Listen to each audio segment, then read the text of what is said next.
Hi friends, நான் Vaishnavi from அபிஷாஸ் home style. இன்றைக்கு வீடியோவில் நான் கடையில் இருந்து வாங்கின தக்காளி பழங்களில் இருந்து சீட்ஸ் எடுத்து அதை நட்டு அதில் இருந்து வளர்ந்த கண்டுகளை எப்படி நான் நல்ல வடிவாக வளர்த்தெடுத்தேன், நான் எவ்வளவு காய் அதிலேருந்து ஹார்வெஸ்ட் பண்ணினான்ற டீட்டெயில்ஸை தான் இந்த வீடியோவில் உங்களோட ஷேர் பண்ணியிருக்கிறேன். பார்த்து என்ஜாய் பண்ணுங்கள். இது நான் கடையில் இருந்து வாங்கின தக்காளி பழம். இந்த தக்காளி பழத்தில் உள்ள சீட்ஸுகளில் டேமேஜ் எதுவுமே ஆகாமல் மெல்லமாக இந்த தக்காளி சீட்ஸுகள் எல்லாத்தையும் வெளியில் எடுத்து இதே மாதிரி ஒரு டிஷ்யூ பேப்பரில் பரப்பி விடணும். இப்படி விட்டிங்கன்னா ஒரு நாள்லேயே நல்ல வடிவாக காஞ்சிரும். காஞ்சதுக்கு பிறகு இந்த சீட்ஸில் டேமேஜ் ஆகாமல் மெல்லமாக இந்த சீட்ஸ் எல்லாத்தையுமே கலட்டி எடுக்கணும். சீட்ஸுகள் எல்லாத்தையும் மண்ணுக்கு மேலால் தூவி விட்டுட்டு கொஞ்சம் மண்ணும் கொம்போஸும் மிக்ஸ் பண்ணி வச்சுருக்கிறேன். இந்த மிக்ஸ் பண்ணி வச்ச மண்ணை மேலால் இந்த சீட்ஸுகள் மறையிற மாதிரி மேலால் தூவிட்டு தண்ணி கொஞ்சம் தெளித்து விட்டுருக்கிறேன். சீட்ஸுகளை நட்டு ஒரு கிழமையிலேயே முளைகள் வர ஆரம்பிச்சிட்டுது. இருந்தாலும் எங்களோட வெதர் இன்னும் நல்லா வரையில.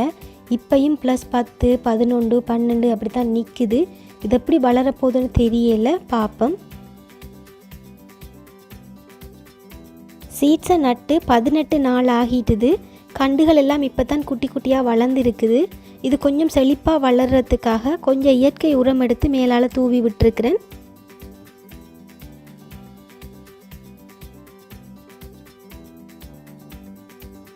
என்னடா இது பொட்டில் நிறைய வித்தியாசமான கண்டுகள் எல்லாம் நிற்குதுன்னு யோசிக்காதீங்க. இந்த பொட்டில் நான் 3 விதமான கண்டுகள் நட்டிருக்கிறேன். தக்காளி, வெண்டிக்காய், பைத்தங்காய் என்று 3 விதமாக நட்டிருக்கிறேன். அதனால தான் 3 விதமான கண்டுகள் நிற்கிது. அதுக்குள்ள தக்காளி கண்டெல்லாம் நல்ல வடிவாக வளர்ந்துட்டுது. இனி நான் இதை எடுத்து நிலத்தில் நடப்போகிறேன். நிலத்தில் இருக்கிற மண்ணில் ஈரத்தன்மை காயாமல் இருக்கிறதுக்காக மேலே கொஞ்சம் மரத்தூள்களை தூவி இருக்கிறேன். இதெல்லாத்தையும் ஒரு சைட்டில் ஒதுக்கிட்டு இந்த இடத்துல தான் நான் தக்காளி கண்டுகளை நடப்போகிறேன்.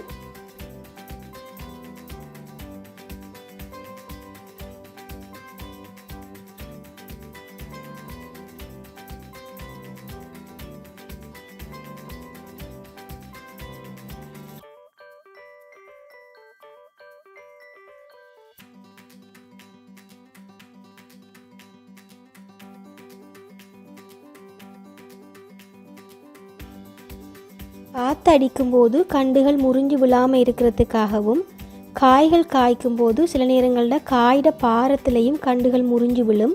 அப்படி முறிஞ்சு விழாமல் இருக்கிறதுக்காகவும் இது ஒரு சப்போர்ட்டுக்காக இந்த கம்பிகளை நாங்கள் இதில் அப்படி குத்தி விடுறோம். நாங்கள் இப்படி குத்தி விட்டோம்னு சொன்னால் இந்த கம்பியில் காய்ட பாரங்களை தாங்கி கொண்டு கண்டு கொஞ்சம் ஸ்ட்ராங்காக நிற்கிறதுக்கு ஹெல்ப்ஃபுல்லாக இருக்கும்.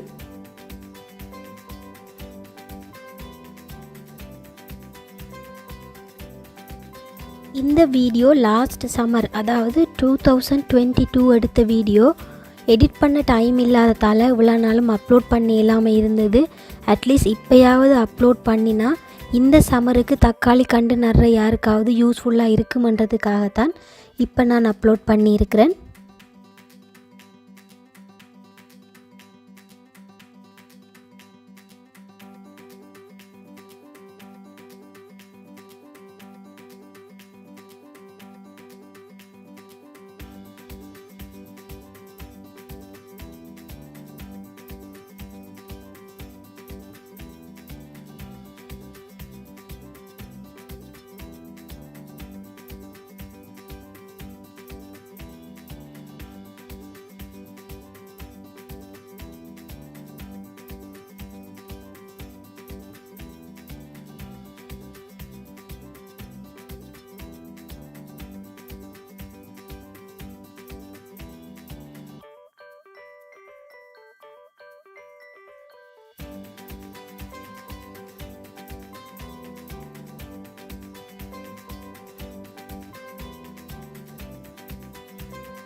ஆக நல்லா பழுக்கும் வரையும் நான் மரத்தில் விடுறதில்லை.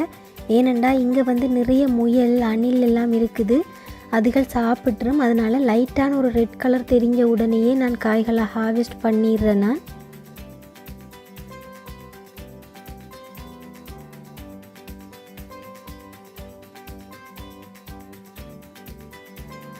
செப்டம்பர் கடைசியில் நாங்கள் ஹார்வெஸ்ட் பண்ணுற தக்காளி பழங்களை ஆல்மோஸ்ட் நான் டிசம்பர் கடைசி வரைக்கும் வச்சு ஃப்ரெஷ்ஷாகவே பாவிக்கிறேன். நான் பழங்களை வந்து மரத்திலேயே பழுக்க விட்டுட்டு அதுக்கு பிறகு ஹார்வெஸ்ட் பண்ணினோம்னா குயிக்காக வந்து பழங்கள் வந்து பழுதாக போயிடும். ஆனால் கொஞ்சம் காயாக நாங்கள் பிடுங்கி வச்சுட்டு அதுக்கு பிறகு அது பழுத்துச்சுன்னா கன நாளைக்கு பழுதாக போகாமல் வெளியிலேயே அப்படியே இருக்கும்.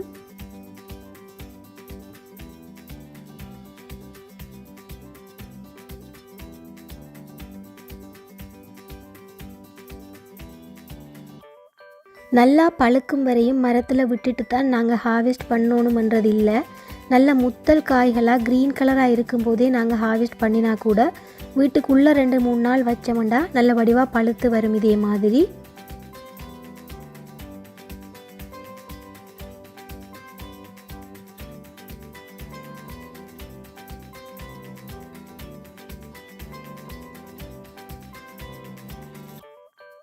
ஒவ்வொரு சமரும் நான் நடுற மரக்கறி கண்டுகள்லையே தக்காளி கண்டு தான் எனக்கு நிறைய தக்காளி காய்களை தாருது. எங்களோட சமையலுக்கு போக மிச்சமாக நிறைய தக்காளி பழங்கள் இருக்கிறது. அந்த பழங்கள் எல்லாத்தையுமே நான் பதப்படுத்தி பத்திரமா வைக்கிறேன். நான் ஃப்யூச்சரில் யூஸ் பண்ணுறதுக்காக அதுகளை நான் எப்படி சேவ் பண்ணி வைக்கிறேன்ன்ற டீட்டெயில்ஸை இன்னொரு வீடியோவாக நான் ஃப்யூச்சரில் அப்லோட் பண்ணுறேன் உங்களுக்கு.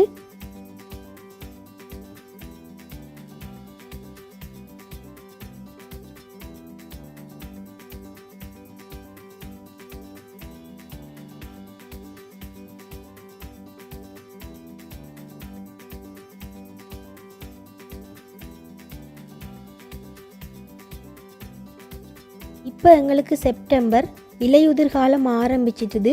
லைட்டாக குளிரவும் தொடங்கிட்டுது. அதனால் இதில் இருக்கிற சின்ன சின்ன தக்காளி காய்களை விட்டுட்டு மிச்சம் எல்லா காய்களையுமே நான் ஹார்வெஸ்ட் பண்ண போகிறேன்.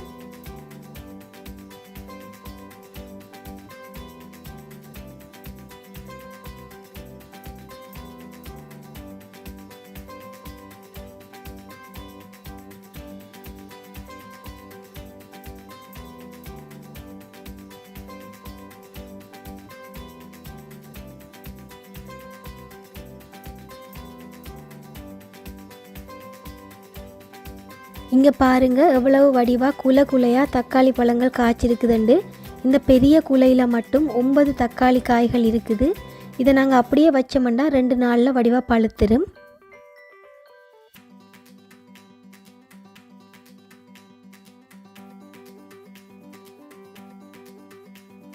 இந்த வீடியோ எப்படி இருக்குதுன்னு கமெண்ட் பண்ணுங்கள்.